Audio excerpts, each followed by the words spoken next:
To our November regular school board meeting. I would like to call this meeting to order at 7 p.m. Yeah, let's do it.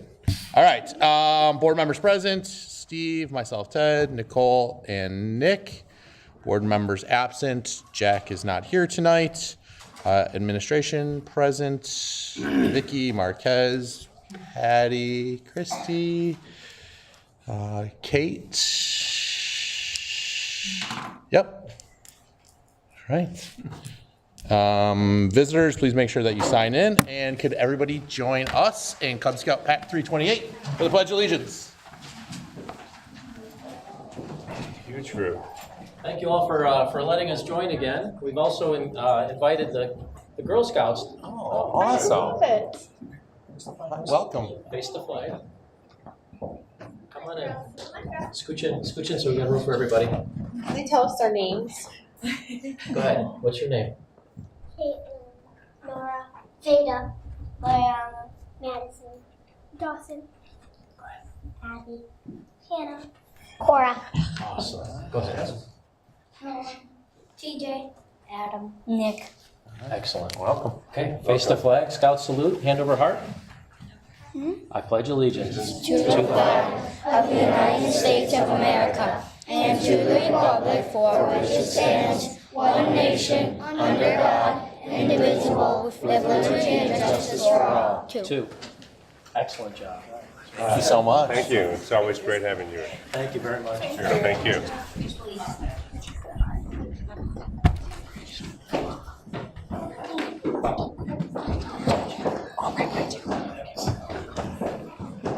All right, can I please have a motion to approve the agenda? Motion to approve the agenda as presented. So moved. Second. All those in favor? Aye. Aye. Those opposed? Motion carries. All right, let's take a look at the president's report. As you can see here, it's the same assignments that I shared out via email to the board. We restructured the committees. It feels like a year ago, but we had to do some policy changes to allow that to happen. So we've consolidated some of our committees into these four committees: safety, buildings and grounds, finance and personnel, education, curriculum and technology review, and policy and community relations. So if you have any questions about those specific committee assignments, please let me know. I'm excited to see how this consolidation works. I think it makes more sense aligning to our strategic plan moving forward. Good. And a couple new things. So I feel like for a while we have not had a huge presence in the WASB. Steve, I think you went as a delegate a few times, many times. 5 or 6 times. Yep. 4 or 5, whatever. Right. So I would like if we could have a conversation about asking Nicole to be our conference delegate as the board. Are there any objections, or does this sound great? Nicole, you're good with that, right? Yeah. I know. So I'm all Nicole's in. actually, if you're not aware, she's been participating in a lot of the WASB professional learning opportunities that they've hosted statewide as well as in this area. So I think what we'll do is just ask kind of like for a brief summary of some of the professional learning opportunities that you've been able to participate in recently. And then maybe as you attend those, you could just kind of give the board a quick kind of like update of what those have been Sure. each time. Yeah, I have a quick legislative Perfect. That'd be great. conference update. Yeah, Right. absolutely. Let's jump right in. Yep. Okay, we'll just jump right in. So on November 4th, I attended the Fall Legislative Conference in Green Lake. There was a ton of people there, which was great. So it was great to meet a lot of other school board members across the state. And the day was basically split up into 4 sessions. There were 5, but then that speaker had laryngitis, so we couldn't listen. But the first part of the day, we heard from Rep. Joel Kitchens, who's a former school board member who now is a member of the Wisconsin State Assembly in the 1st District in Door County. So that whole calendar change comes from him because he's in the tourist area. And then Chris Kulo, who's the director of the government relations. He basically discussed his experience as a school board member, but now as a state rep working in legislation. It was a great story. It was great to hear from him. But the takeaway I had was that he made several points in his discussion, advising districts of the importance in reaching out to their local state representatives, not only to give feedback on current bills that are either drafted or already in legislation, but to help inform them and educate them on our own constraints and needs as a district.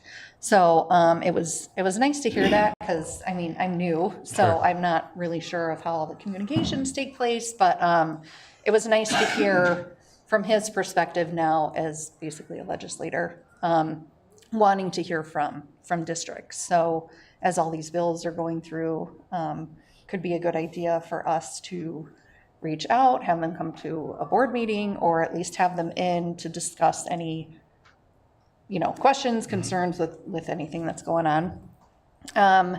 Session 2, this was one of my favorites. Sarah Kemp, she's a researcher out of UW-Madison. She gave a presentation regarding the declining enrollment and how demographics and the pandemic is affecting Wisconsin schools. Her presentation basically boiled down to fewer births, fewer students. There's an increased number of non-traditional K-12 alternative schooling due to pandemic learning loss, safety, mental health, and poverty. And then that because we have fewer students, we have less dollars, but just because enrollment declines, fixed costs still remain. So it's definitely a struggle that everyone's seeing. I did put all these presentations in that board folder too, so if anyone wants to read them. Session 3, another one of my favorites. This was Charles Franklin. He's a nationally recognized government scholar who is also the director of the Marquette Law School poll. His most recent poll was regarding public opinion on public education. At a high level, satisfaction trends are down over the last decade, but opinions are still somewhat positive. Some interesting takeaways I had were that opinions definitely shift based on gubernatorial election cycles when it comes to vouchers and funding. And while this recent poll showed a fairly high satisfaction rate, 58% of the respondents still showed high concern. So I just thought that was an interesting, I can send the links to that too. So that was really interesting. And then in session 4 is Michael Ford. He's an associate professor of public administration at UW-Oshkosh. We actually went to Marquette together, we realized, so we had a good stroll down memory lane. But he gave a presentation on effective school board governance, basically discussing the rise of partisan culture war politics on local school boards, research on the benefits of nonpartisan education governance, as well as best practices for using governance to improve student performance. The other interesting thing we learned here is that he's also a staff member of the UW-Oshkosh Whitburn Center, which is a research organization focused on local government throughout Wisconsin. So they study local governments, but they also offer low-cost consultations to local boards to help improve governance and public policy. Some of the work they do is actually free, so if there was ever a need, also like a resource we could reach out to, or basically any local board. But it was really good networking and meeting everyone, and really informative. Awesome, thank you. And again, those Nicole created a shared folder that's within our board documents for if you want to go poke around into those presentations. I think maybe we can take a look at some of those relationships we have and formalize some type of like communication system, right? So that way it's not all on Nicole or left up to anybody independently to work through that process, right? But like our beliefs are shared as a whole organization then. Thank you. Yeah, no problem. All right, Steve, clerk's report. Yes. Election update? Yes, first an election update, and then also an actual letter, some correspondence. There will be 2 3-year positions for election on the board for the 2024 spring election. The current seats are held by Jack Nicolai and Nick Poloni. The notice of school board election was published in the Kenosha News and posted in the usual places prior to the November 28, 2023 deadline. Declaration of candidacy papers can be picked up in the district administration office between 9 a.m. and 2 p.m. Declaration of candidacy papers must be returned to the district administration office by 5 p.m. on January 2nd, 2024. Deadline for incumbents wishing to file notice of non-candidacy is 5 p.m. on December 22nd, 2023. And the date of the spring election is April 2nd, 2024. If a primary is needed, the date of this spring primary election is February 20th of 2024. And what's not on here, actually two things. I was talking to Ted about this, that in comparison to other elected offices here in the county and the state, for our school board, all you have to do is fill out the form and have it notarized, and you do not need signatures, which is different. And also, the papers can be filed officially starting on December 1st, which is interesting. That's all interesting. So, Thank you. that's an update on that. As far as correspondence, this comes from the Good Morning Man and Rich Witt, and they were guests at our last board meeting, and I'll read this.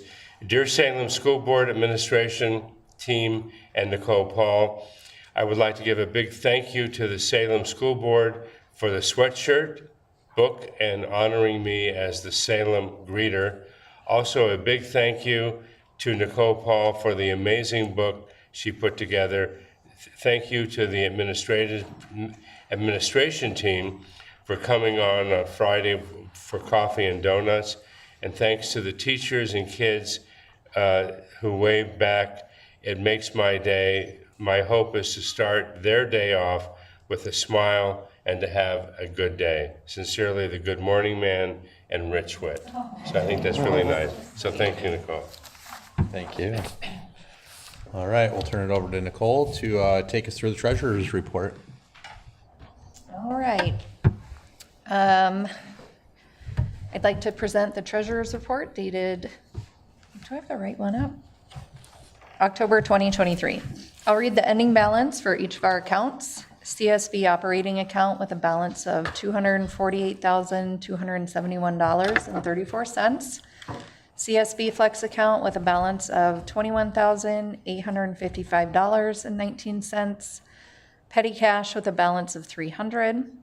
LGIP with a balance of $1,030,770.15. WISC with a balance of $17,180,838.80 for a grand cash and investment asset total of $18,482,035.48. And a Fund 10 and Fund 27 asset total of $1,079,936.72. Payment of accounts payable bills, October 1st through October 31st, 2023.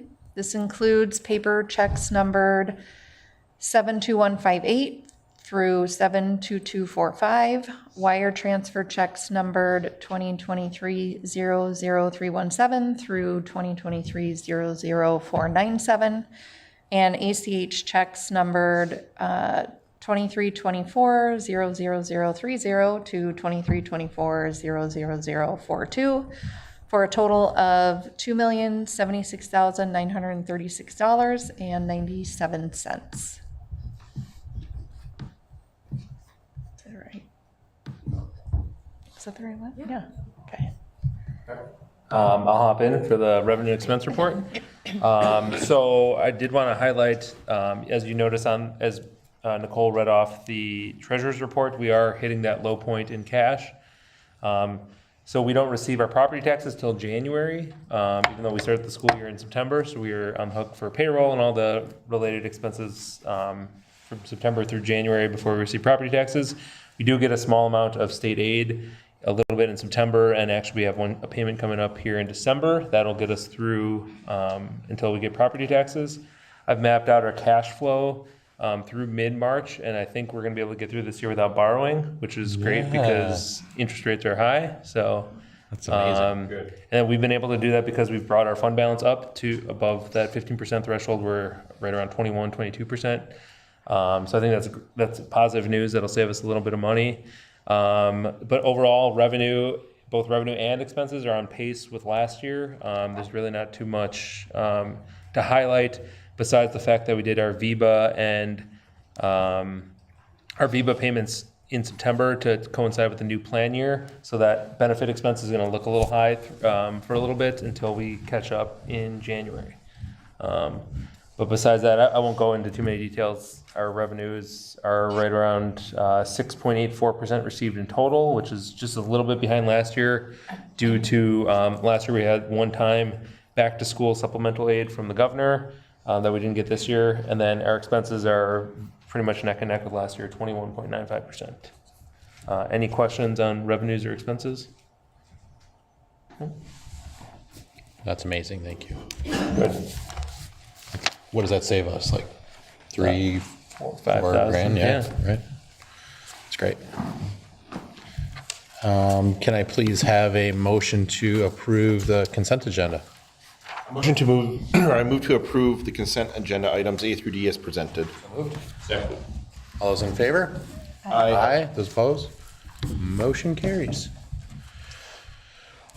Just real quick, Vicky, before you start, for anybody in the room, maybe you noticed that if you've ever geeked out on the agendas in the past, I don't know if you have, but they've changed pretty significantly, and I think it's an important note to make. I think, last year we spent some time engaging in a strategic plan. I think what this does is it shows like we value the strategic plan, so thank you for readjusting the agenda to align the action items that we might take with a strategic plan, right? A lot of organizations and schools engage in that process and invite the community in and go through the whole thing, and then they tuck that strategic plan in a binder and put it up on a shelf for 4 years until there's a new board or a new administrator, and then they re-engage. So I think this shows like our commitment to that plan and hitting each one of those goals. So thank you for taking the time to align our work to the different action items that we might have. All right, got our student presentation. We moved this up too so that they didn't have to stay. for Yeah. all the-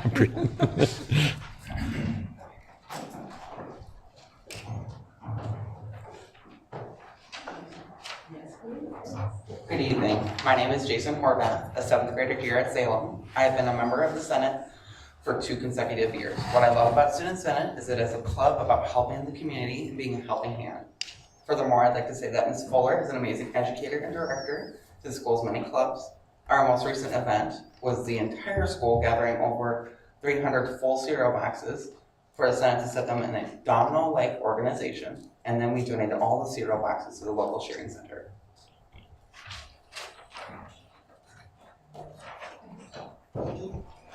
Hi, my name is Elizabeth Goodburn, and I'm in 7th grade. This is my first year in Student Senate, and this is what I love about this club. Student Senate helps out the community a lot. Helping the community, I like to help the community any chance I get, whether it's donating, picking up trash, or that our or other communities don't need, or even just walking someone's dog. After a long day of working and hanging out with friends, Student Senate helps me relax and think about more important stuff. Not even just that, but other Student Senate members are very easy to work with. Planning stuff for the school to me is fun. It may not be easy, but there's always a way. Ms. Fuller is very kind, and if something fails or doesn't go as planned, she's always there to say it's okay, just try again.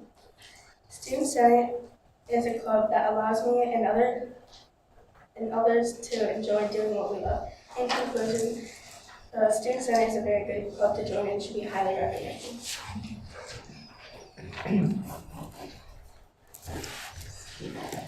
Hello, my name is Ava Piscino, and I am a 5th grade. I love helping collect and organize the domino pattern after school. For the dominoes event, I created a video to show you what happened. You can click on it. Absolutely. So Ava did this video all on her own. I'm gonna wait for a second to.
Monday, and the kids came in extra days, and I'm like, who wants to do it? And really, we had it down, like, I think we had like 4 times where it went so smooth. And then we're like, well, the day up, we're okay that it didn't go smoothly, because little John Johnson was so excited to run and go to the next one. Like, he was just like, I get to go again, and we're like, yeah. And so, yeah, so it was really great. This group is an amazing group of kiddos. I mean, I've been doing this for over 15 years, and it's one of my favorite parts of my job, because I show the world that middle schoolers are such great kids. And sometimes we get a bad rap in middle school, so they do just a really great job. So I'm really proud of all of them. I have, I think, 35 this year, so it's my largest yet. But we wanted to report in the holiday toy drive is our current one we're doing, and that goes until the 13th. So we're gonna actually have a dumpster show up on the 13th. And then the kids, the senators, are gonna load all the toys into a dumpster for going to the Ronald McDonald House. This week and next week, the whole school is doing Veterans Day cards. So anybody who wants to participate, we'll be doing them tomorrow and making any holiday cards for the veterans in the next couple of weeks. So, do you have any questions for them? Anybody? They're all on stage. I have no question, but just thanks to all of you as senators. I think I was a senator for like 1 semester in high school, but anyway, thank you so much. It's really great. Thank you. We're gonna just have them. I love that for you.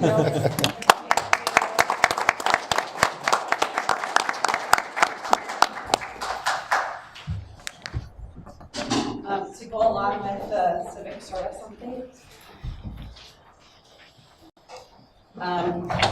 The Sleep in Heavenly Peace, so we did our first build with them on October 14th, and that's a partnership that we're going to continue to work on. Our Falcon family group is going to be meeting again in December to talk through how to continue our work with them and also Matthias Academy. So there's a lot more work ahead in terms of our civic service updates.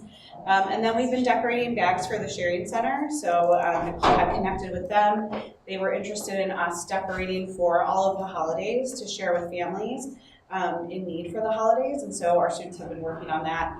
We've made a couple deliveries over there for the Sharing Center as well. Thank you. Okay, very good, thank you. Awesome stuff.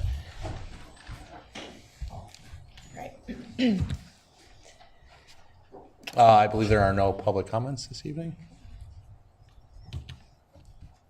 All right, so we need to submit a library plan, so it needs approval. So we submit these to the state, and so we are going to have, Carrie is going to update that for us.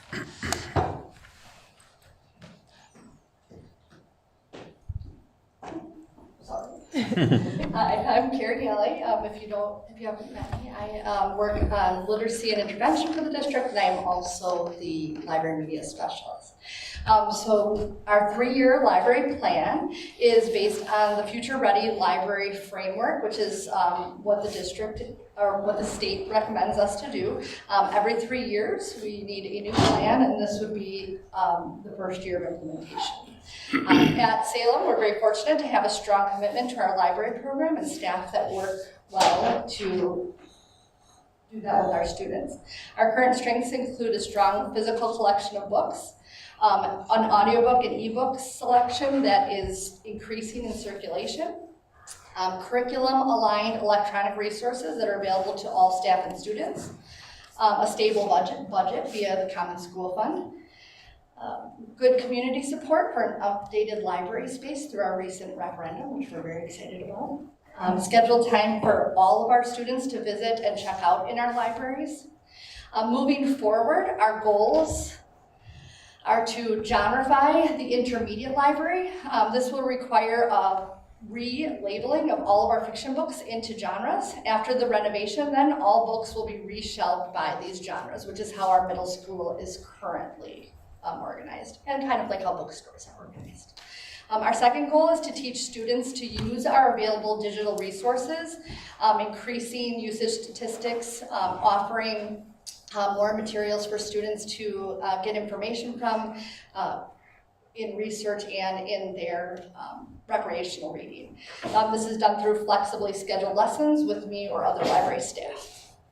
Along with student learning, we are providing professional development to staff on accessing and using our digital resources that support our curriculum. One of our library's main goals is to promote a lifelong love of reading by maintaining a great collection of books and digital materials that are relevant to students, well-reviewed, and current.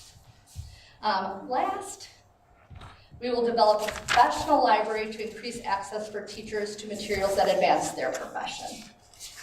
And that's the library. Any questions? So that means like no more Dewey Decimal System? That would be the non-fiction. Oh, okay. So right now our fiction section is just alphabetical. Got it.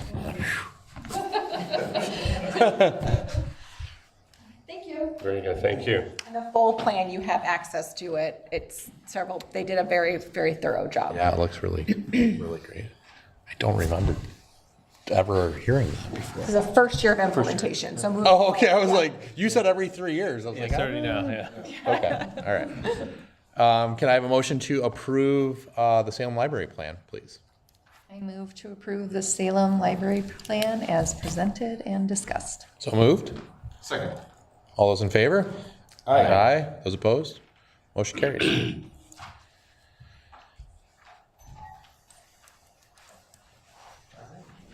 I did want to mention the library plan. So Carrie mentioned the Common School Fund. So that's the statewide pot of money that goes to support libraries. That is actually one of the most well-managed funds, similar to the Wisconsin pension system. And so we actually got an increased amount in library aid again this year, and it went up 25%. So, and shout out to Carrie. She's one of the best people of using the money, and she codes everything correctly, so it makes my life easier. All right. Thank you. So on to a different item. We're bringing forth an action item on a one-time early retirement option. So we have a graph here, which we presented to the staff at one of our optional staff meetings a few weeks ago. And it really, there's two lines here. There's a red line, which shows our staffing FTE, our full-time equivalent, the number of staff, contracted staff that we have. And you can see that line has been pretty steady, 81, 81, 80, 80. So pretty steady. And I guess the 24-25 is just kind of showing a current trend as is, if nothing changes. Meanwhile, the blue line is our enrollment. And Nicole mentioned about from her WASB attendance that, you know, enrollment is going down statewide. I think something like 85% of districts are declining at the moment. And you can see our district is actually on decline. Last year we had 999 students. This year we're down to 956, and current preliminary projections show us going down to 936 for next school year. On the enrollment numbers, are those actual enrollees, or does that include students who are going to other school districts? So this is enrollment here in the district. It doesn't include our members that go to other districts because Are those who come in? correct. No, it does include those that come in. These are butts and seats. These are butts and seats. These are the students that we're responsible for educating. Those are probably pretty parallel though. I Yes, guess, correct. right? Yeah. The Yeah. open roll out is still declining pupil-wise, And it actually declined at a slightly greater pace than our enrollment, which is a good thing. so there's no correlation necessarily. Yeah.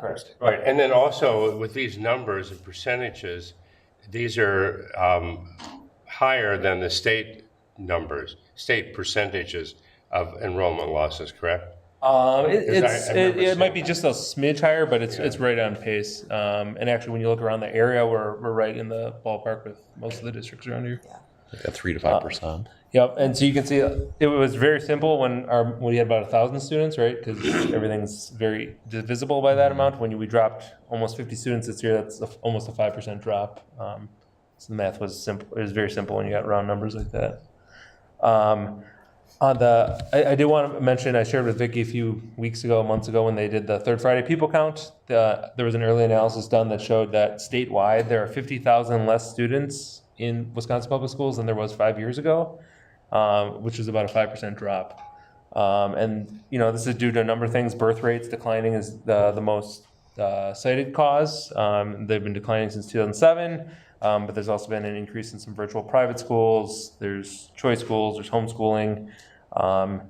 And that little graph there shows just across the Midwest, the decline in enrollment. And you can see it's just the whole region as a whole. And then I did want to point out that currently at Salem, every one of our grade levels is below our district target class sizes. So in January, we'll present open enrollment seats using those targets again. But currently, our class sizes are underneath our targets. Does this information correlate with charter and private schools? Or do you The believe birth that? rates do. What's that? The birth rates do. So saying like the declining enrollment. Correct. Yes. So I know there's more charter and private Sure. school offerings more than ever at this point necessarily, right? So, but I'm just saying those who have, historically been pretty steady at this point, are they seeing, it's got to be a discussion in those conversations. There's a decline in overall birth rate. Yeah. Yeah, so I just wanted to make sure that, Yeah, and I'm glad you're saying that, because I reiterate, because these are the slides that I presented to the staff about a month ago, and I wanted them to understand it's not necessarily because of them choosing other places. This has just been a pattern of fewer babies being born.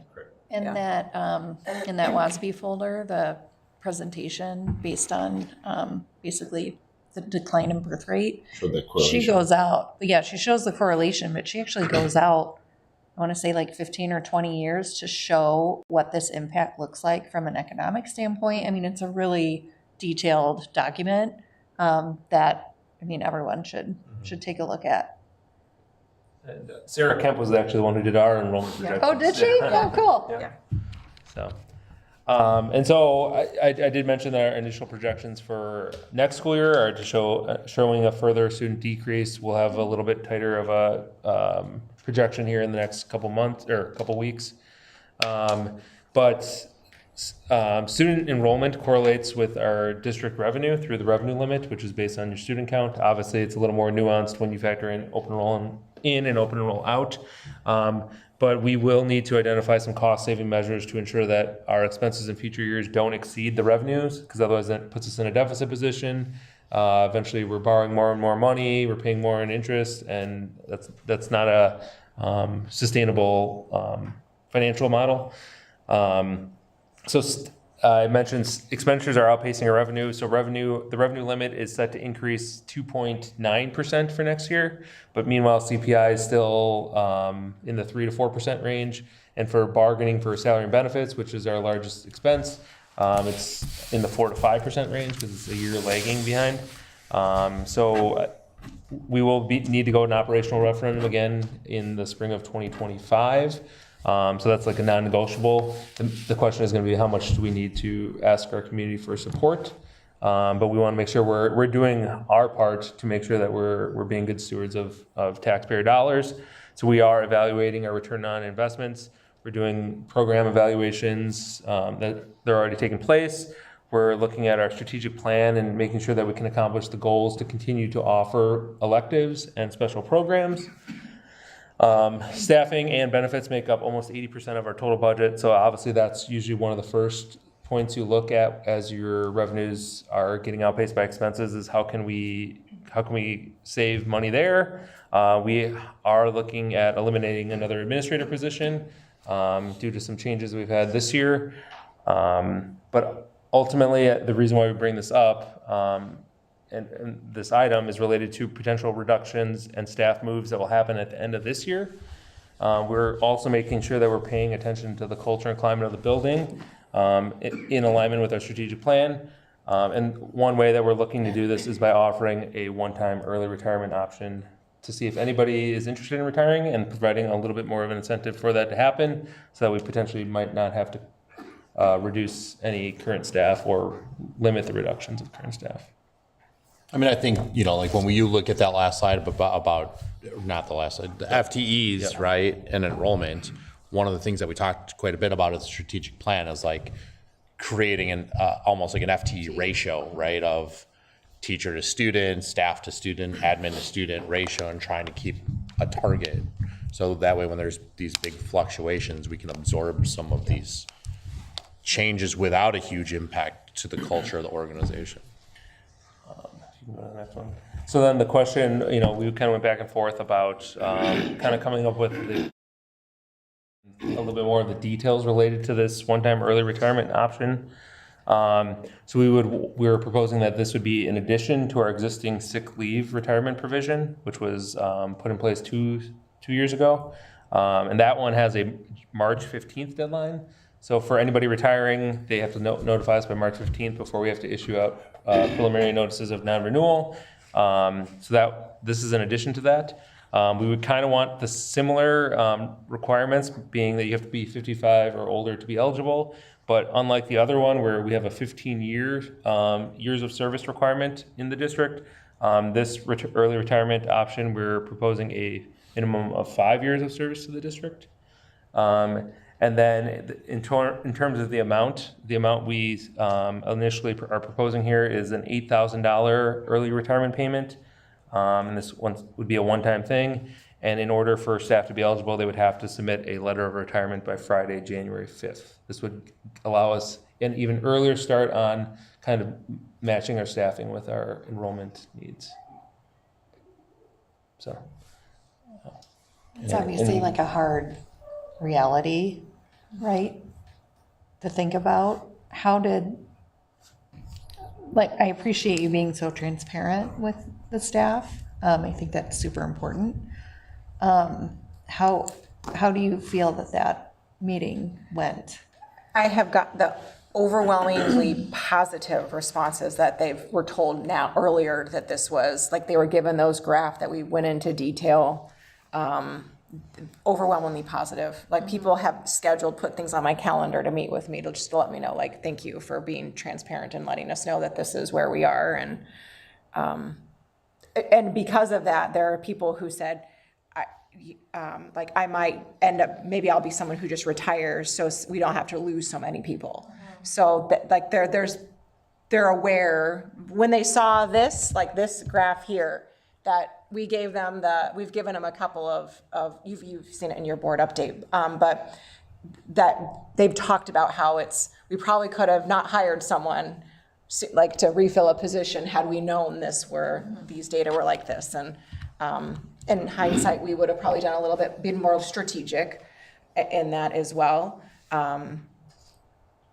But at the same time, like when I share that with them, so some of the questions that we talked about, because I need them to know, we still need to, there's gonna be a curriculum at some point we're gonna need to adopt for social studies, because we haven't had a social studies curriculum. So one of the conversations, well, do we not do that and save a teacher? Well, we still have to have update, we still need to be teaching kids. And then I still want electives. So there is creative ways I can move people around if there are people who meet these criteria. We could still find really dynamic ways to service. We've been meeting, Christy's really good with scheduling, kind of brainstorming ideas for how we can maximize the people once we right size those classroom numbers. I think this is an excellent proposal. What's the downside? Well, I think we Other clearly, than the money, yeah. which is significant, but for a reason. I mean, I think that from my viewpoint, that's one of the only downsides. I do want to emphasize that we are qualifying this as a one-time early retirement option because we have this need to potentially reduce staff. And so we want to be strategic, and we're doing it for that reason. And so we are saying this is one time. Obviously, we could revisit again in future years, but there's no guarantee of ongoing early retirement options. What if you have an overwhelming amount of inquiry into it to a level where it could be understaffed issue at that point? Would that be a situation then where we may ask certain people not to, or would we just do a rehire then? Or are you capping it to? We've already kind of looked at who meets these criteria, and I think we put ourselves in a position where we're not going to see. Sure. Okay. I mean, I think downsides are you're losing veteran staff. veteran Right. staff, No, sure, of right? course. Like And what's the impact? institutional knowledge. The impact with regards to the Wisconsin retirement system, because obviously, if someone decides to do this at 55, they're not eligible at that point for WRS. Some of them might be depending on when they started. Right, Yeah. right. But yeah, that's why we're hopefully if we can get approval on this tonight, that gives people over a month to kind of work out those details and see if this makes sense for them. I move to approve the one-time early retirement option as presented and discussed. So moved. Second. All those in favor? Aye. Aye. Those opposed? Motion carries. It's a great solution.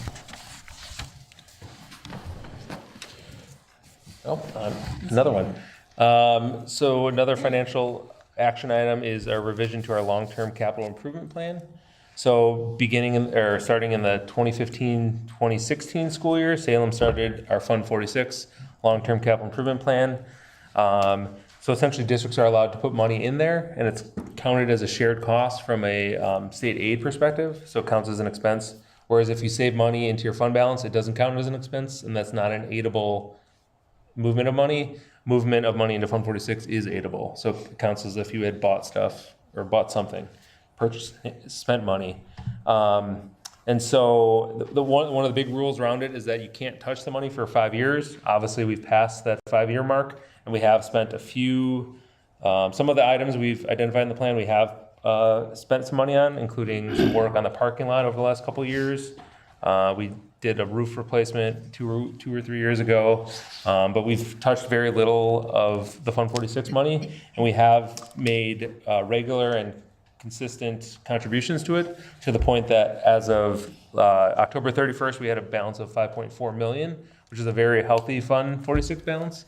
Obviously, part of that, or a good chunk of that, is going to end up going towards referendum-related projects that were originally identified in the long-term capital improvement plan. So it allowed us also not to have to borrow as much money when we went out to referendum back in March or April of 2022.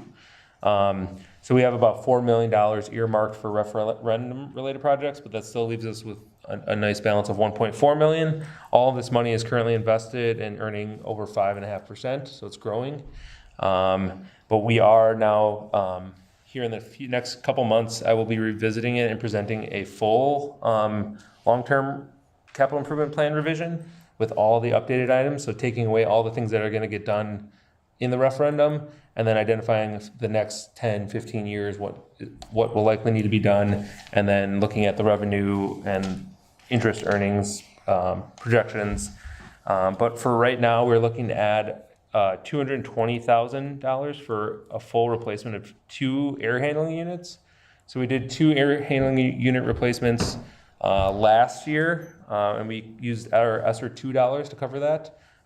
This would be 2 additional units, and we only have 5 air handling units in total, and the remaining 5th one is still, I think, in the first 5 years of its life, so we shouldn't have to replace any air handling units now for the next 10 to 15 years. We were going to present the bids for the air handling units tonight, but we were waiting on one more, so we're working on that. That'll come back in December. So 220 is the max that we would need. I think we got some bids that are lower, in the lower 200s for the full replacement. And as I mentioned, we'll be doing a full comprehensive review and update here in the coming months as we look to see what got done in the referendum. So all this is doing is adding this replacement of 2 air handling units to the long-term capital improvement plan, and then we'll revisit the plan in full probably in January, February. And those funds always have to be used for capital improvement. Yes, though it is pretty generous about what you can include in it, and the only rule is that what you spend the money on has to be identified in your plan. And our plan is pretty basic right now. It literally just is a list of 12 to 15 items, the approximate amount, and the replacement cycle. But we're looking at doing a little bit more of a comprehensive list, so we can identify and prioritize which ones are going to be the most important. Any other questions? I move to approve the revision to the long-term capital improvement plan as presented and discussed. So move. Second. All those in favor? Aye. Those opposed? Motion carries.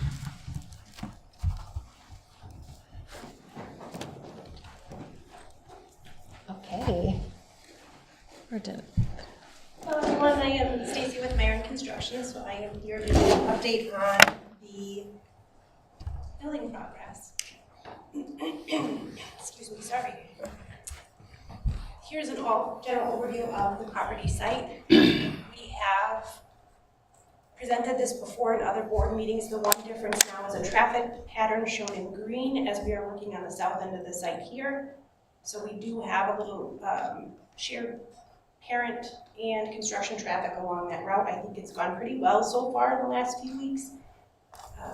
Everything else is similar to the original plan.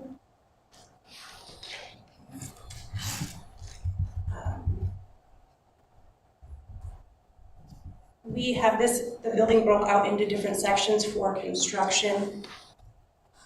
They're identified with alphabetical letters. So I just have a little graph here to show completion periods. Last summer of 23, we did finish Area A and got temp occupancy. That occupancy is temporary only because we had a material issue with getting a rooftop unit. So that rooftop unit is supposed to arrive late February to be installed in March this coming year, and then we will get the final occupancy for Area A. Yet this school year, and shortly we will be occupying the maintenance building and the Area B, construction Area B. This summer coming, we will be taking over the areas listed, starting and finishing construction in those areas. So we have a bunch of coordination meetings since there's a lot of work going on within the school district this summer. One of the ways we are going to approach that construction this summer is doing lean scheduling. So in our construction trailer on site, we have 4 boards like this that we have everybody come up and put stickies on. And every day they walk through their areas of construction. If they didn't complete a task, they have to be accountable to that and explain why. We also have a constraint log, which I think you may have noticed in our recent meetings, that gives them an opportunity to openly discuss problems, not in a negative fashion. So we are looking at problems far in advance before they are significant problems. and creating time crunches. Contingency update. I have a little pie chart showing the overall original contingency, what was approved in pending change orders, which is $397,000, or 43% of the contingency. What is open in pending change orders is $207,000, or 23%, and the remaining contingency is $315,000, or 34%, assuming that the pending would all be approved. We do have some options to limit that pending, so we'll review those tomorrow. Where I believe we'll be able to take about $40,000 off that amount and move it back into remaining contingency after our meeting tomorrow, which is good news. We have a few areas in the building that we are watching for contingency risks. One of those would be kitchen renovation, actually not necessarily kitchen renovation, a storage off of a kitchen in area B, and then the DEF area where we have to build the firewalls up. I do have a map here to show one of our larger contingency expenditures. Down in the, whoops, wrong button. Down in the corner here shows the south end of the building. It was the home for the Salem lifers. We call it Area G. This wall, highlighted in red clouds here, was scheduled to have us brace or underpin it. When we opened that earth up, it was just dirt underneath the slab. There's no foundation under there, which was a very big surprise to the entire team. So that was about a month of re-engineering and changing our underpinning activities. If you drive out there and look at the opening today, you'll notice that we poured essentially a new concrete footing, small chunk at a time. We would open up a chunk, pour that concrete, pull the forms, go to the next 3 feet, and do that along this whole area of the building.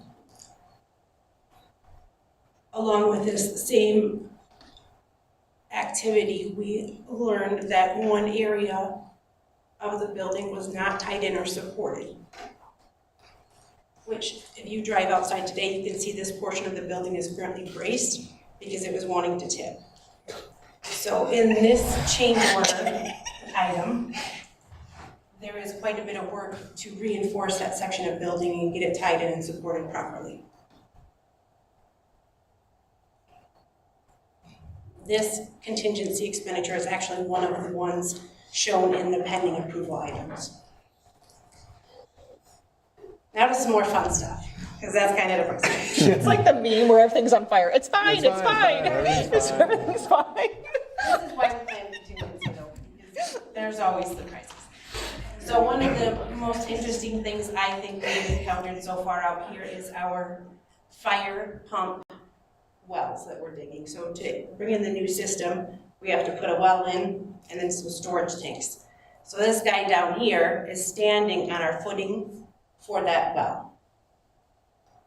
And they are about 30 feet down, below grade at that point. So they're essentially pouring concrete on a steep pitch roof down in there if you look at how that is braced backwards. So it is no easy feat for those guys out there, but pretty interesting. Some HVAC fun facts. This is just an overview of both floors of the building. And we will be installing about 15,000 pounds of new ductwork throughout all the phases. And then stacked end to end, the new boiler piping would reach about 3/4 of a mile. And I forgot our electrician's logo. This is Will Surge Electrical. There are 7 different systems, which is hard to see on this screen, but they are colored in this detail.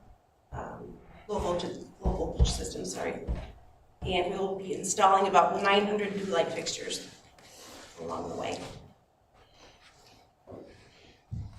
Any questions? Yeah, with those light fixtures, are they placed throughout the entirety of the school that you're replacing? I can answer that question and show you where they're all at if you'd like to see. So We can talk, yeah, that's related to a different project that was done in, that I've been known to pick apart here and there, so. Well, are you finding any areas where work has been done where there are major issues with regards to asbestos? No, not any more than what we've been going in. Okay. So we, in our schedule, we have a few areas that need abatement this coming summer. Mm-hmm. But our primary abatement was in Area G. Okay, thank you. So just tipping wall and no footing. Right, and a 30-foot And a 30-foot hole in the ground. hole in the ground. One thing I forgot to put aside in that I did want to touch on was the water issue in Area A. I'm sure most of you are aware of that we had a faucet leak and damaged some of the new work that we just finished. So we have the walls all repaired. Flooring actually arrives tomorrow for the alcove, so I will reach out to you to schedule that work as soon as possible. They'll need probably a day, weekends, so we'll work on that. The other flooring is coming in. We did have another faucet, excuse me, start to leak this morning, so we are replacing all of those fixtures throughout the wing. The manufacturer is going to send us complete. Was it a manufactured defect? Okay. Are we installing more of those faucets throughout the architecture? Okay. So I guess they might have a problem then too. It's just one certain brand. Sure, okay. Perfect. That's all, yeah. Yeah, we can check that out. Any questions for anyone back here? All right, thank you. Thank you. Thank Okay, you. thank you. All right, so we talked about a way that we're losing money with enrollment, but we have found a creative way. I should title it Medicaid billing fun facts. Yeah. So I'm Kate Flanagan, I'm a special ed coordinator. I have been working really closely with our MJ rep, who is our Medicaid billing rep, on the updated Medicaid billing processes that are in Wisconsin. We kind of located some areas of growth that we could kind of be billing more at Salem, so we're really kind of honing in on those. We are focusing on what's called attending care billing, which Salem's kind of unique in the sense that a lot of their paraprofessionals are assigned to specific students who have high needs. A lot of those high needs, as the paraprofessionals are working with those students, those are services that we can be billing and getting a refund back from the state. So we had our SBS care team representative come in last month and train our paraprofessionals on the new way to Medicaid bill for the attending care. Got all of our paraprofessionals set up and they started billing mid last month. And we're looking forward to kind of seeing the financial benefit and how that helps kind of bring some more money into the district and help continue to fund our programming. Any questions? What's the perceived savings? What's the perceived savings? I'm not sure on the number. Okay. That might be a Marquez question. I think in total, like right now, we get maybe 100,000. Let's just throw it out there. I think this could move us up 20-25%. Awesome.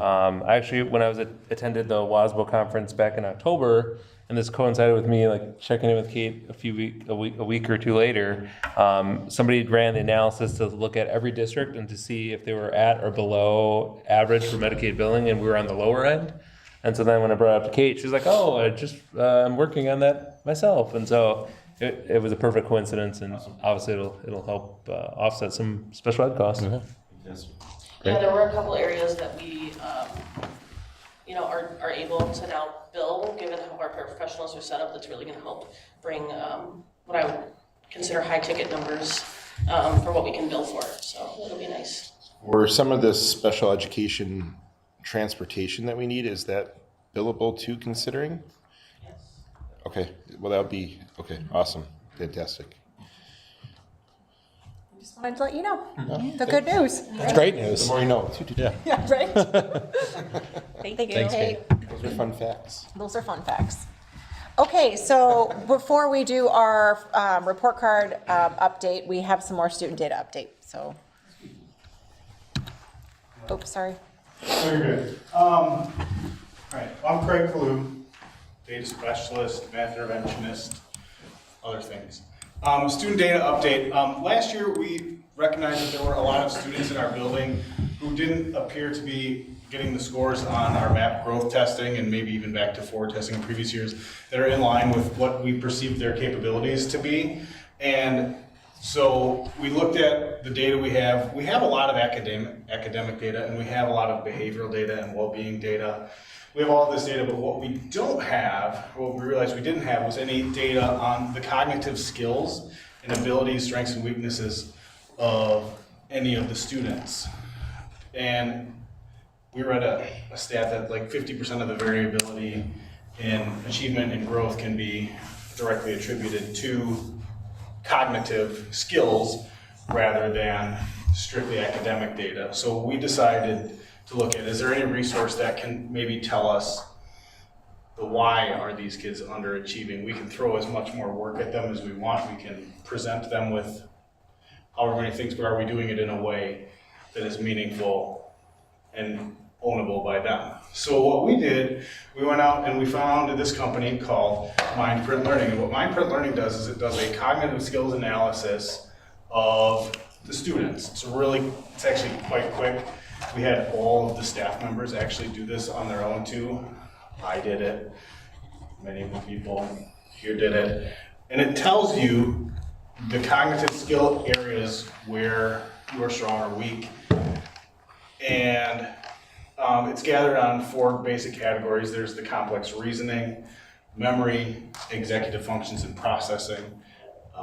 Complex reasoning is your ability to deal with new information. Memory is obviously your ability to memorize, retain information. Executive functions are your ability to stick with kind of and complete a task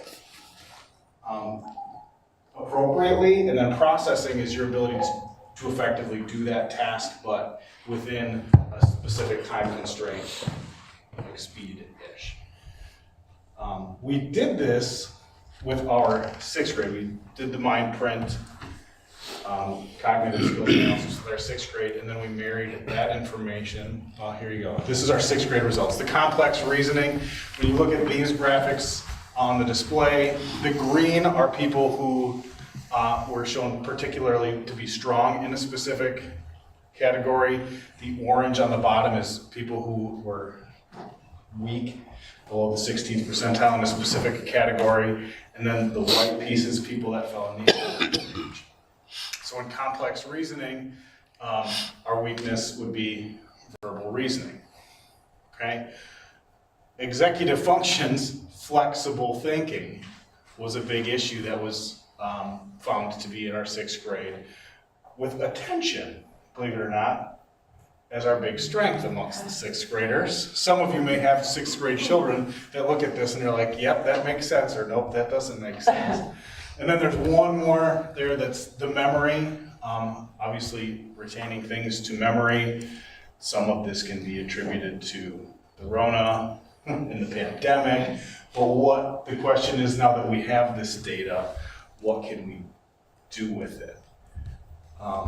What Mindprint does is it takes kids, we've married this data with our NWA MAP growth data now, and for every single kid that took this Mindprint assessment, it says kids with a cognitive skill set that is the same as yours amongst our norm group is like 10,000 kids at each level. It says that they typically score at this score. So this kid, name's whited out, this is one of our actual students, the math map, they scored in that average range. But it shows that they have opportunity to grow because kids with their skill set cognitively typically score up in that green area. So there's opportunity for this kid to grow because this specific child has a very strong abstract reasoning skills based on their Mindprint analysis.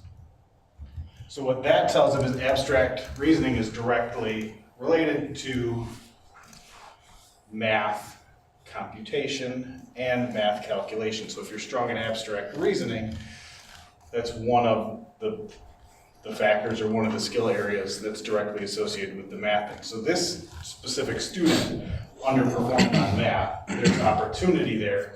And within each sub-skill, it does the same thing. But in addition to just identifying it and saying that there's room for growth, it says this kid is strong in this specific area. This is how we can now move them forward. And it gives specific strategies to use with that kid to match their cognitive skills with their performance, their achievement, and their growth to help them grow. This program then also comes with an area which the student then gets involved. And the student can go in and see, they don't see the exact numbers, and there's nothing that tells them like you're weak in this area. The student vision of this is drastically different, but it just says this is where you're strong, this is where you're not so strong, this is what we can do to move you here. So we look at, well, what are we going to do with all of this information? So our next steps, if you click, you see a graphic. We identified in the reading map, this is just our 6th grade population. There were 14 students who were identified in the very low category, under the 20th percentile, but 10 of them, based on their mind print, have the ability or have the capability to be at least one level higher. So now we can go and we can attack and we can target those kids with our other program, with our Lexia, with our Dreambox, with our how we deliver instruction regularly, with whatever assistance we can get them. And so we know exactly, specifically, which kids now we can take and move from level to level. So in 6th grade, 105 kids, 21 of them have opportunity to get into the green or blue, which is a significant number. And then if you think about the correlation between scoring on NWA math growth and then the scoring that kids have on the Wisconsin Forward, they're pretty much hand in hand, like there's not a lot of variation between the levels. And so then, actually between the end of school and now, started tinkering with the idea of what does this look like in terms of our Forward exam data and how can we use it in addition to just map the Forward and move it on. So our next steps, deliver and practice strategies with the students identified as having growth opportunities. We can do this with every kid, not just those kids, but like those kids in specific that are identified as our biggest needle movers, like let's focus on those kids first and then maybe branch out with this. There's a program that goes along with this. I want to say it's like a 13-week thing where there's a lesson, the kid goes in, they have their own thing, check it out, tells them how to do it, gives them strategies, and then they practice those strategies within their regular classroom activities during the week. Next step is work with Otis and Mindprint to integrate data. I have a meeting with them on Friday, the 2 companies, so then we can pull this information in with all of our information and make it work for the best for all of them. And then we only did this with 6th grade so far, but we haven't purchased for grades 3 through 8, so we'll do it with the entirety of the bunch and roll it out then. And then in the future years, it would just be, the Mindprint is good for like 3 years, they say. So we'll do it with all incoming 3rd graders, 6th graders, and any new kid to the building. So then we have this information kind of on those kids. Do you look at, in selecting this platform, the overall reliability, the research reliability of the data? I mean, I'm sure you did. There's a ton. I can share all their research with you. It's out there. And the crazy thing is, this is the only place we found that does anything like this. So, it's kind of exciting and it's interesting. And when you, like, if you look at the kids' stuff, it's like, that makes sense. Or like some of the very specific kids that I looked at, there's a couple that like way outperform on map testing what it says they should. So I'm not really concerned about that kid because they have themselves kind of figured out, I feel like. Like, oh, that makes sense. Like that kid's really hardworking. They study, they get everything done on time. They're very organized. Like, but it's those other, it's the rest of the population that's not quite so there. Will this information be made, let's say my kid gets tested, will I be able to see that as a parent then?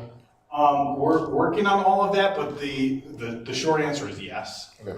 Like every student that has taken it has access to it. How do we get that to the parent exactly? That's to be worked on yet, but or you can just ask your kid, let me see your mind print for the time being. Sure. It's a work in the process, but I'm kind of excited because now like we have an answer to some of the whys. Like this kid is like super smart and can answer anything, but does no homework and is failing this class. But then they just like, why is that? And this will help us, I think, with many of those. So some of the software that we have integrated into as a school district in the last year into this year, wasn't the idea of some of that was to be able to, as a parent, kind of have your portfolio of your child with everything integrated there, including some of this information? 100%. And so we're working to get Otis to have That's it. what I thought. And this will okay. be, yep, That's- all right, that's- 100%. yeah. This piece has that capability. It's not turned on necessarily. Yeah, like the access, we're not quite ready for that piece. But within there, like as a parent, you will have access to, you can click and you can look at this score for your kid. Sure. You can look at your kid's map testing, forward, attendance data, grades, all in one spot. Yeah, and you had mentioned too with the Dreambox thing, because that was such a big deal last board meeting when we talked about it. You know, the integration between this information with that. Yeah, I mean, if we're going to use that as a platform for helping, you know, increase the intelligence quotient, right?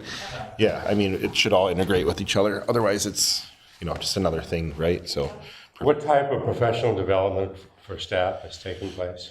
Currently, no. Well, I want to say none. We had an in-service in the fall where we had a webinar for them where the teachers all went through and did the mind print themselves and met with the representative and they talked about, this is what this means, this is how we deal with it, shows them in there. But I think collectively, as far as professional development, and Patty, correct me if I'm wrong, like once we roll this out with the rest of the building, that's probably I would guess like a PLC, like here's your data, here's what we do with it, this is how you need to attack it.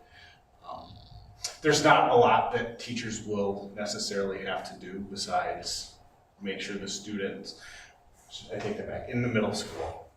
When you think of the youngers, like they need a little bit more guidance, I think.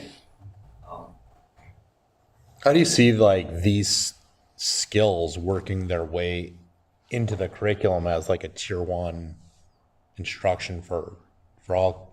Like, do you see this as more an intervention response, or do you see this as more of like a proactive, like we know that these skills are essential for, like these cognitive skills are essential for success. I see it as both. And maybe we've missed some opportunities along the way. Now we know, for example, like maybe we don't need to work on attention for 6th graders, but flexible thinking, holy cow. Correct.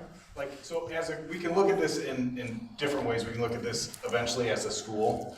We can look at this as a grade. We can look at this as a class. We can look at this as an individual. Like tier 1 wise on, you know, the grade level, when you think about the grade level as a whole, I think that's where it becomes like, how do we change our practice? But not every individual is going to match that. Right. So like, this individual might be the outlier. So that's where we would attack that kid specifically kind of as an intervention method strategy. So there is a curriculum that goes along with it. It's about 13 weeks of instruction, and you can, there are 3 different paths that you can take. Right now, our 6th grade REACH class is teaching the lessons once a week. And kind of targeting, they're teaching all of the lessons because they're our test case. And then once we have this data for everyone, then they'll be able to pick and choose what lessons need more time. But the goal is then that we're building those skills in 6th grade so that they're gonna have them moving forward, and then we can just readdress it. And those lessons definitely, like there's 13 weeks, but if one of the weeks is like specifically on verbal memory, if verbal memory is my strength, I might not need to do that one, and the teacher can say, you don't do this one, but you spend extra time on this one where you were weak. And that's like, we have the reach time. The reach time is not necessarily 100% utilizable for this, but this can be, you know, brought up in morning meetings, or we can group students similarly ability with integration into Otis. It's really easy to say, give me these kids, give me all the kids that are great in verbal reasoning, put them in a group, this is how they're gonna do this. Or you can spread them out and say, I want everybody to have access to people with the strength in that so that they can learn more. So I'm excited about the information. That was more than 5 minutes. Sorry. Any questions? I just think it's absolutely incredible because not only because you're getting student-specific information, but eventually because of this and Otis, our students specifically will be informing how we as a school need to meet their needs.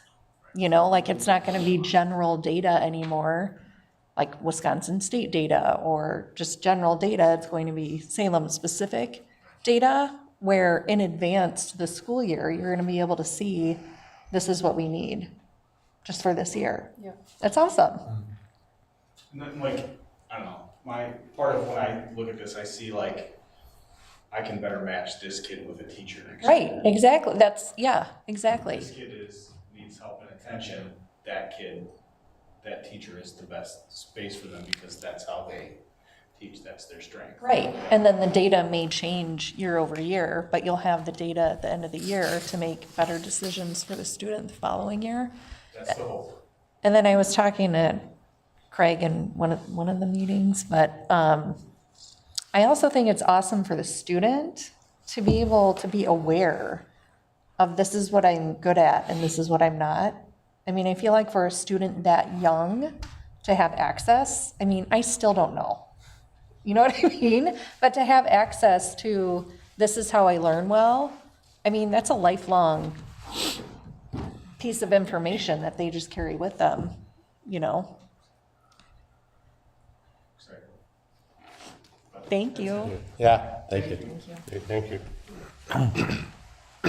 Okay, so we're going to give you an update on our school report card. We want to show this video.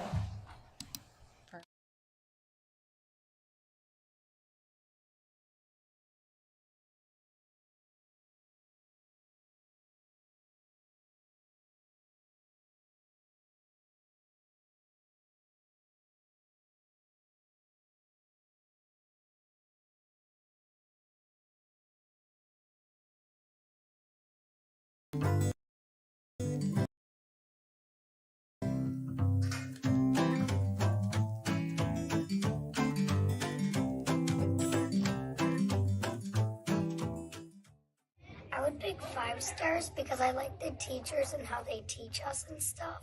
And I just like love Salem. Okay. I would give it 4 stars because I like how big the school is. And I like, there's a lot of friends I have here. We have like 3 gyms. There's a huge playground. There's 3 different ones. The food is good. And that's mostly it. Because the teachers are very nice, and like if you need help with something, they would help you like understand and help you with whatever you need help with. And they, when like something's bothering you, they'll fix it. 5 because the teachers are nice, and I don't know, it's just a good school. Okay. Why do you?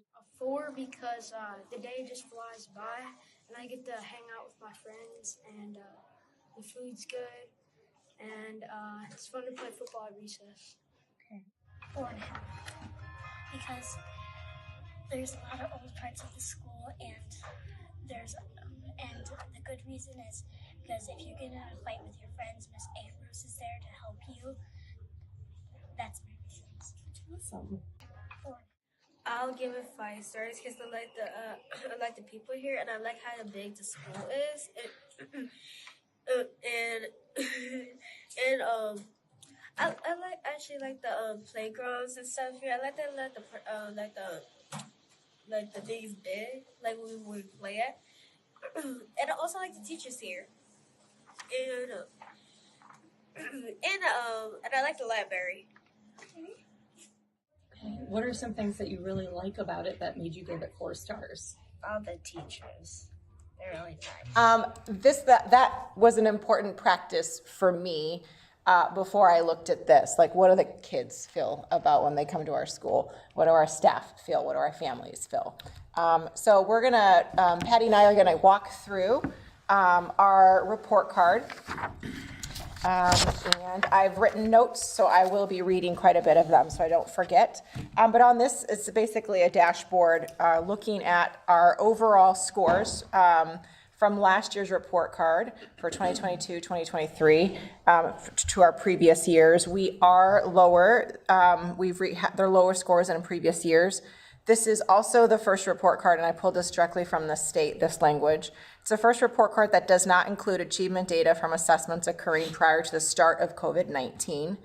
And so for that reason, DPI urges caution when interpreting the scores and ratings due to impacts resulting from pandemic. I am not making excuses. You're going to see that we have a lot of opportunities. You can see what we did with mine. There's things we're already putting into place to address this, so I'm not making excuses, but I do want to say that last year's third graders who took this test, they were in kindergarten when it shut down, when we shut down for COVID. So one of the most fundamental years in a student's learning, I'm reading a book from Adam Grant talking about the data around kindergarten. Such a good book. It's a really good, yeah.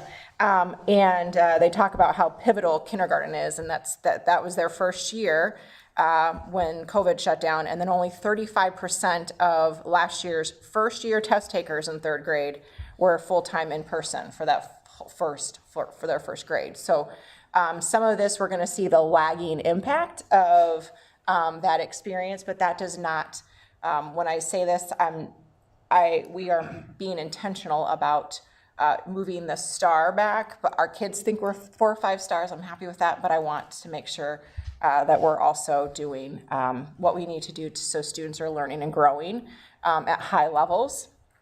The score is determined by the overall 69.3 score. It's determined by this pie chart, and Patty's going to walk you through what those areas actually mean. So every school is measured in these 4 areas of achievement, growth, target group, and on track to graduation. Achievement for us is 24.5% of the report card, and growth is 25.5%. So growth is how well are our students growing in comparison to other students in the state. For achievement, we get points for every student who is basic, proficient, and advanced. So if a student scores in the basic category, they get a half a point. Proficient is a full point, advanced is a 1.5 points. Below basic, no points. So that's how our achievement score is determined. Those two are variable depending on the demographics of your district. So another school in Kenosha County has very different demographics.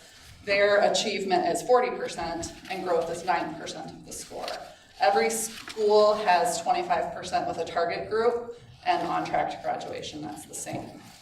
So the target group is your lowest quartile. The bottom 25% of your students are essentially scored twice. So they count as this target group, and then their scores also count in the achievement category, the growth category, the attendance category.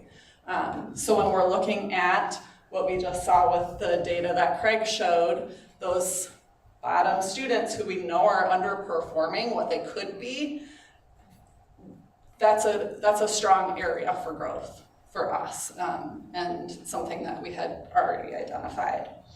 And then the on track to graduation is a combination of 3rd grade ELA, 8th grade math, and attendance.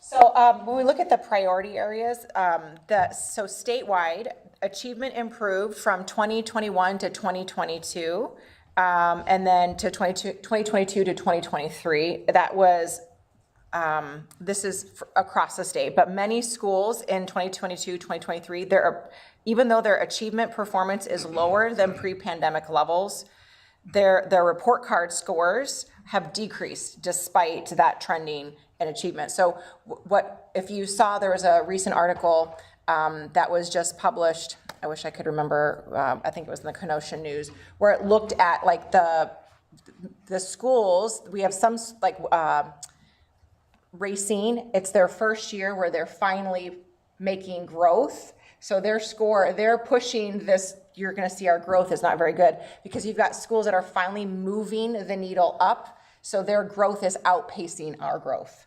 So when we're being compared in similar demographics, we've got schools like Kenosha, Racine, that they're finally catching up to pre-pandemic levels, so their growth, when we're compared to them, they're now growing faster. So we need to, our achievement stayed the same, but if we look at the graph basically for our staffing and our enrollment, it's kind of the same thing for our. Normalize the data from before Yep. the pandemic. Yep, so they, Racine, Kenosha, the districts with the higher diversity and they were really low scores, they're growing now, but we're not keeping pace anymore with our growth. And so that's an area that you're gonna see that we've addressed as something that we need to target. So this is academic performance, the past 3 years. So the achievement score is a combination of previous 3 years of scores. So like Vicki mentioned before, last year, we didn't test the previous year, that was COVID year. And before that, our scores were significantly higher, and that helped us maintain our rating for a couple of years. But if you notice, there's not a huge change over those 3 years. Certainly not a big enough change that would reflect the change in our overall school score. So you're essentially saying like the field goal posts are moving, Yes, yeah, right? Like, yep. Mm-hmm.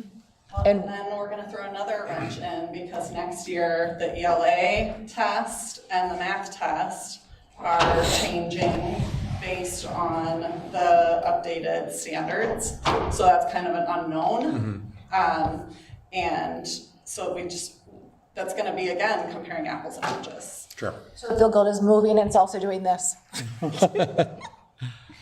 I mean, it's interesting. It's hard to, it's so challenging to, I mean, I'm an educator, and I would have assumed that your achievement and your growth are like static things all across the entire state, like that it's not variable based on the demographics that you have within your school.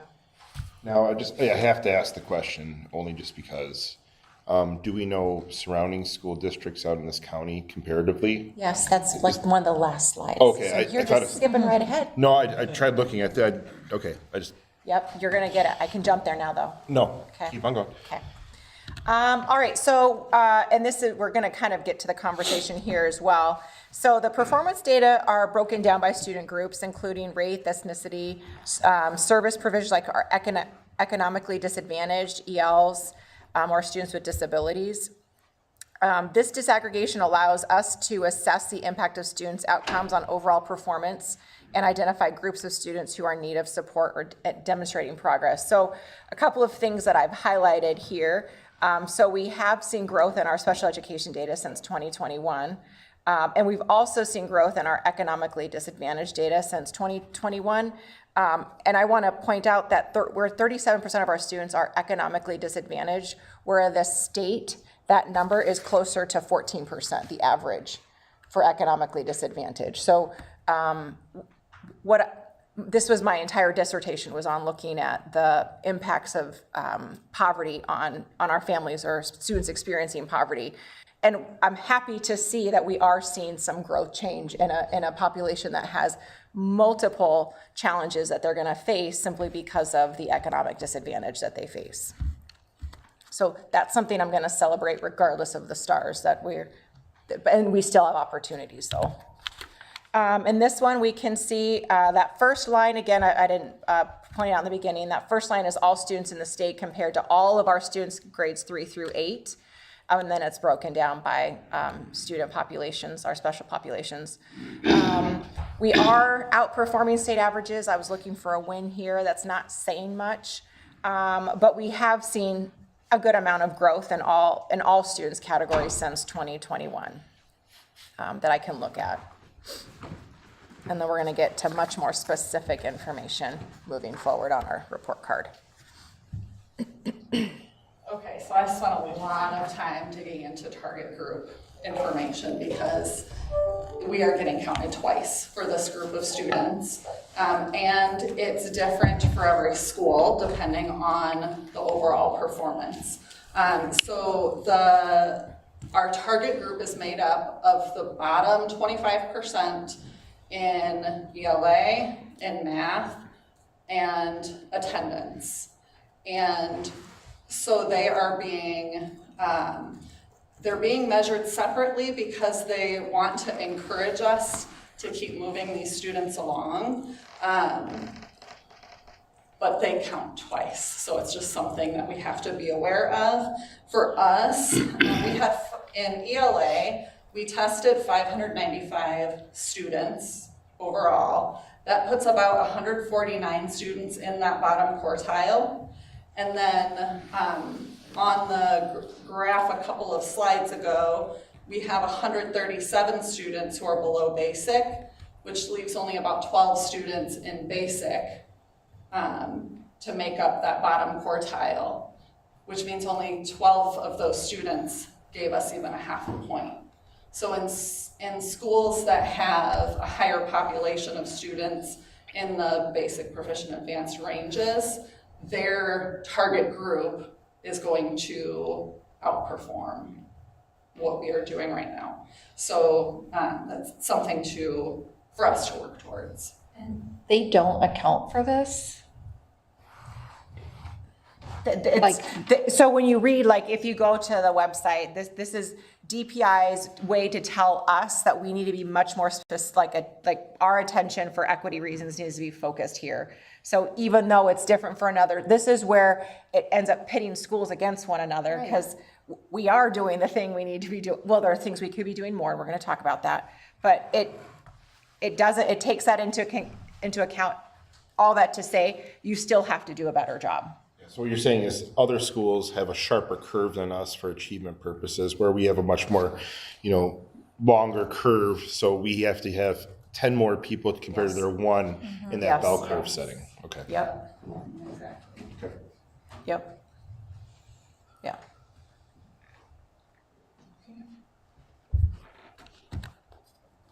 Okay, on track. So the on track to graduate. So this priority area, it gives districts an indication of how successfully students are achieving educational milestones that predict post-secondary readiness. So the priority area has 3 components, as you can see. The first component is chronic absenteeism. So it's 100 minus the rate of students who are chronically absent. So to get the score, you take the 100 and you subtract the number of who are chronically absent. Chronically absent is anyone over 20 days.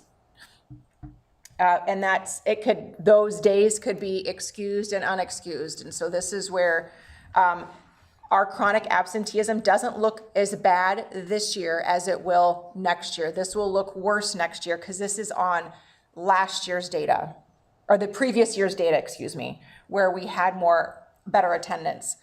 They're surveying a full year. But it counts excused and unexcused? Yes. And that's something that we're gonna try to have to communicate to our families, because next year we are going to see a dip, and this is these data get pulled and hit twice for some of our students, because we are gonna see a dip, because the other WASB thing that's going around is the chronic absenteeism that schools are facing. Everywhere. Yeah. I shared with Vicki, some of the best schools in our area lost exemplary status because of their attendance rate. Like, you have schools with 98% kids going to four-year college, 28 on the ACT average, and are lost exemplary status because of their attendance problems. And what's It's the a pattern nationwide with these? epidemic right now. Yeah, so of school attendance. So and there's a lot of, possible, what, is it this? That's why we're starting to explore options for our students who are school refusals, because they're still counting. So what can I do instead to give you access to information at home and count that? So we're trying to, it's not me alone, our team is really trying to address some of those challenges where students just, since the pandemic, don't want to come back to school. Well, societally, after COVID-19, we realized that we can certainly make up or do virtual or do, there's so many other options now where it's not necessarily I'm 3 days behind if I'm at home. Correct. You can figure out a way to make it Yep. work now. And So there's you're- policies that adhere to that too Yeah. now, right? Well, and you're gonna hear probably in the next semester or several months, you're gonna hear us present some options to address some of that we're excited to kind of bring out. But so the other piece, so that's something we need to pay attention to. The other one on here, then we look at the third grade English language arts and our 8th grade math. Those were the areas that so third grade ELA and 8th grade mathematics achievement results represent the key educational transition points. These data can help us monitor whether students are on track for success in high school and beyond. The third grade ELA ability is linked to later academic performance across content areas for graduation and college enrollment. And then 8th grade, that's linked to a variety of predictive measures for high school courses. So that's why they pay attention so closely to those. So we did well for this area. This helped bring up our score. But we're preparing for that chronic absenteeism that won't be so high next year. So we're hoping the work we're doing, like what Craig and what Patty was saying, that we'll be addressing that through the ELA, at least offsetting it through ELA and math.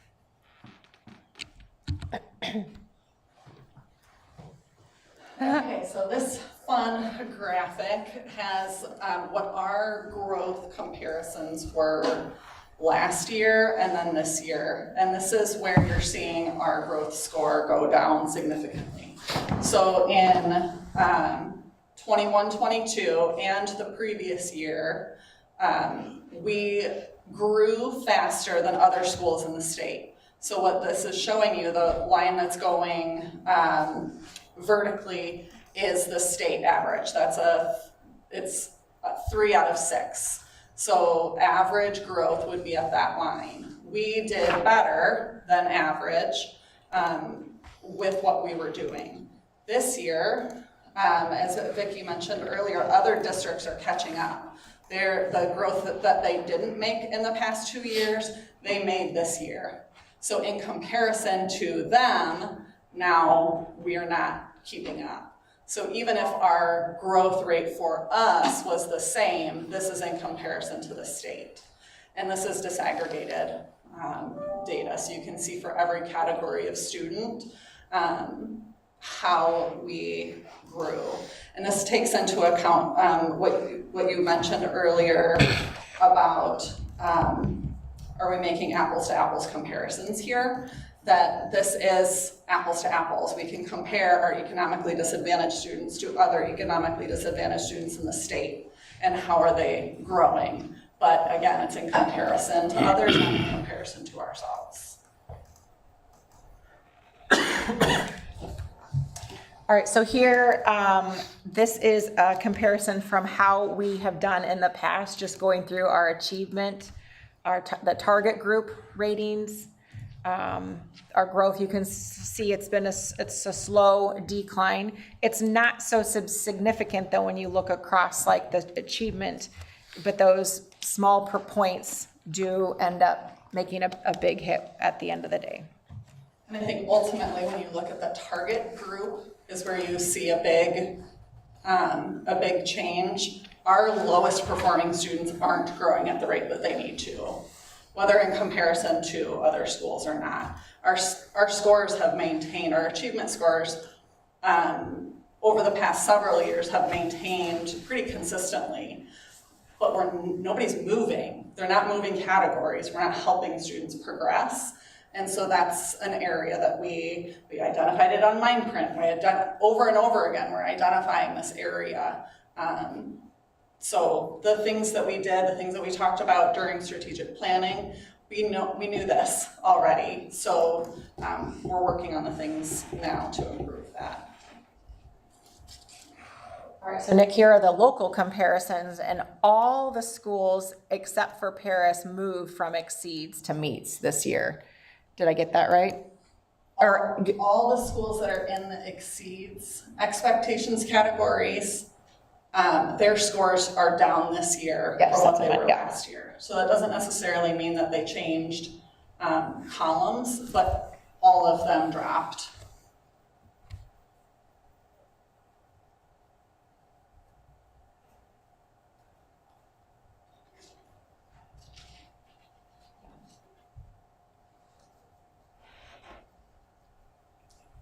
out there. It was a hard thing.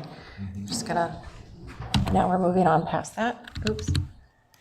So here are some of the key takeaways. So I'm gonna let Patty speak to this slide, but there's 2 points here that in my mind that I'm like, I was kind of like, oh, from a strategy point, here's what I'd like to do.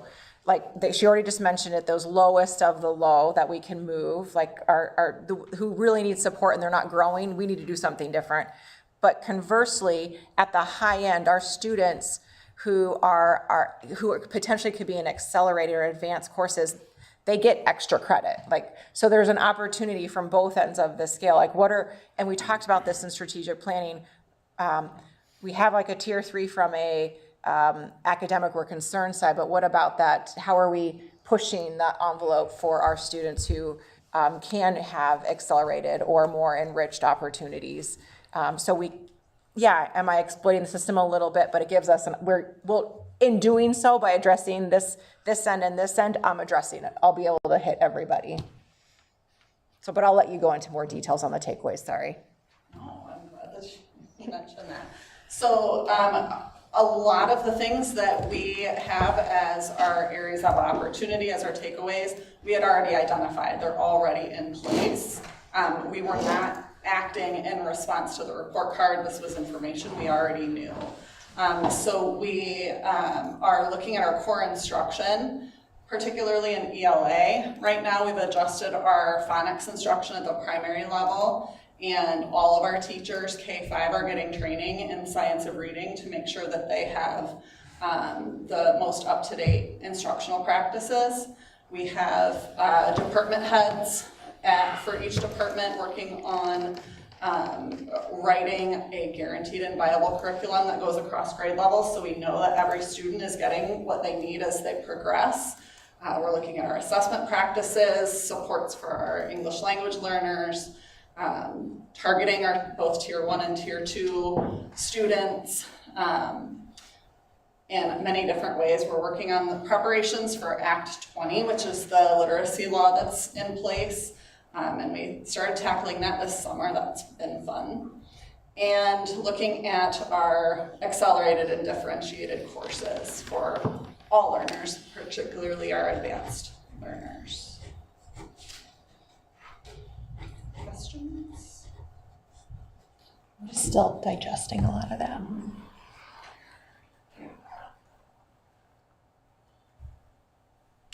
Okay, well, Thanks for thank you. really explaining it. I mean, again, I think even as an educator, it's you just look at the number and the number of stars and exceeds meets, or right. And I feel like that's what we are accountable to the community, right? Like that's the number they look at.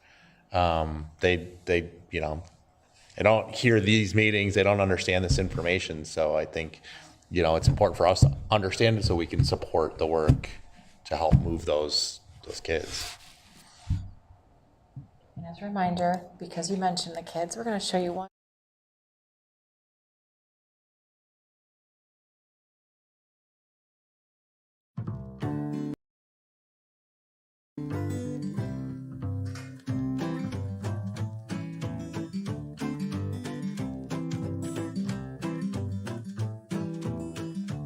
Give it and why? I give it a 4-star because me personally, I don't like waking up in the morning, and it's fun to be here and hang out with your friends, and you actually have people here you can trust. 5. Why would you give them 5 stars? Because Why do you like Salem? because it makes me work more better because I can't read, so that's why we have books at school, so we can read. That's a really good reason. If you could give Salem a report card to talk about how Salem is doing, how many stars would you give it and why? 5. Because it's a great school and I like it a lot. What makes you like it a lot? Math and recess is fun Okay. and gym. Okay. So you think coming to school at Salem every day gets 5 stars? Yeah. Okay. 5, and because I like math and learning. Okay. What do you like about learning at Salem? What do you think makes it good?